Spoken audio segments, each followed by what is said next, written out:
দীর্ঘ প্রতীক্ষার পর সফলতা পেল তপশিলি জাতি আদিবাসী প্রাক্তন সৈনিক কৃষি বিকাশ শিল্প কেন্দ্র।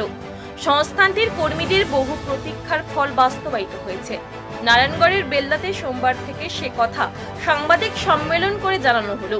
সংস্থানটি জানাচ্ছেন, সংস্থার সাথে যুক্ত কর্মীদের মনের আশা আকাঙ্ক্ষাও পূর্ণতা পেল।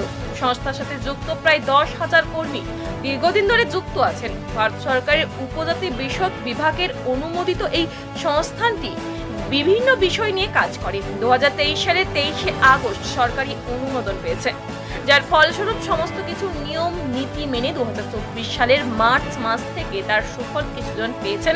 ধাপে ধাপে গতিও বাড়াচ্ছে। আগামী সেপ্টেম্বর মাস পর্যন্ত প্রায় প্রত্যেকেই যারা এই সংস্থায় সক্রিয়ভাবে যুক্ত আছেন তারা এই সুবিধার আয়ত্তে চলে আসবেন বলে জানিয়েছেন সৌমেন কোলে। তিনি আরও জানান, চলতি মাসেই তার প্রক্রিয়াকরণ শুরু হয়ে যাবে। ভারত সরকারের এনএসডিসির মৎস্য চাষের উপর এপ্রিল মাসে 22 তারিখ থেকে মে মাসের 17 তারিখ পর্যন্ত এবং জুন মাসের 3 তারিখ থেকে জুন মাসের 28 তারিখ পর্যন্ত যে প্রশিক্ষণ করেছিল, সেই প্রশিক্ষণের প্রথম পর্যায়ে সংস্থায় 10 জন এবং দ্বিতীয় পর্যায়ে সংস্থার 7 জন কর্মী এই প্রশিক্ষণ সম্পূর্ণ করেছেন।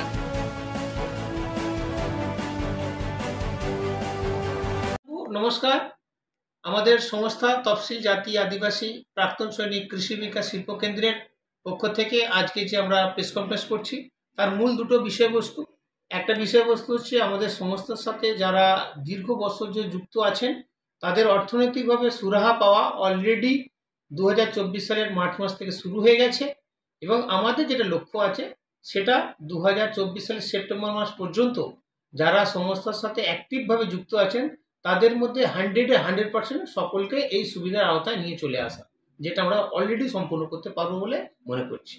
এর পাশাপাশি যেটা আছে, আমাদের সংস্থার মাধ্যমে ভারত সরকারের এনএসডিসির যে ফিশারির উপর ট্রেনিং হলো, যেটা দুটো পার্টে অলরেডি আমাদের ট্রেনিং সম্পূর্ণ হয়েছে। একটা পার্ট 22শে এপ্রিল থেকে শুরু হয়েছিল এবং 17ই মে শেষ হয়েছে এবং সেকেন্ড ব্যাচে যেটা শুরু হয়েছিল 3রা জুন শেষ হয়েছে 28শে জুন। এই দুটো পার্টের প্রথম ব্যাচে 10 জন এবং পরবর্তী ব্যাচে 7 জন অলরেডি ট্রেনিং করে এসছে এবং এরপরে থার্ড ব্যাচটাও কিন্তু ভেরিয়েশন যাবে। এর ফলে সংস্থার সাথে যুক্ত আমরা যারা আছি সমস্ত কর্মীরা তারা সরকারের সুবিধার মধ্যে বহু কিছু জিনিস আমরা ভোগ করতে পারবো। আর যেখানে এই প্রজেক্টগুলো রানিং হচ্ছে সেখানেও সেই এলাকার অনেক মানুষের কর্মসংস্থান হবে। কত বছর ধরে এই সংস্থা রয়েছে? আমাদের সংস্থার বয়স 44 বছর প্লাস। কতজন সদস্য রয়েছে? আমাদের সংস্থায় গোটা পশ্চিমবঙ্গে এবং তার পাশাপাশি উড়িষ্যা, বিহার, ঝাড়খণ্ড মিলিয়ে 10,000 জন আমাদের সংস্থাতে কর্মী রয়েছে। আপনাদের যে যারা রয়েছেন তারা কিভাবে আর্নিং করতে পারবেন? যেটা আর্নিং 3 রকম ভাবে করতে পারবে। একটা যেটা বললাম সরকারের যে যোজনা আছে সেটা, এরপর আমাদের যেগুলো প্রজেক্ট আছে সেই প্রজেক্টের একটা প্রফিটের অংশ থেকে সেটা আমরা তাদেরকে সাপোর্টিং করতে পারবো, এইগুলোতেই করতে পারবো।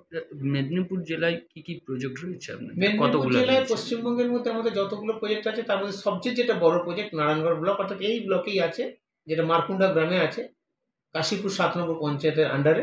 এটা আমাদের মূলত আছে এগ্রিকালচারের ওপর, তবে এটা রিসেন্ট আমরা কনভার্ট করে দেবো, বিভিন্ন প্রজেক্ট এটা আমরা ডিভাইড করে দেবো। কি কি প্রজেক্ট রয়েছে আপনাদের? আমাদের প্রজেক্ট আছে একটা কম্পোজিট এগ্রিকালচার ফার্মিং, ফিশারি আছে, ল্যাক কাল্টিভেশন আছে, গোটারি আছে, ডেয়ারি আছে, পোলট্রি ফার্মিং আছে, এইগুলো আমাদের আছে এবং হার্বালটা আমাদের রিসেন্ট অ্যাড হবে।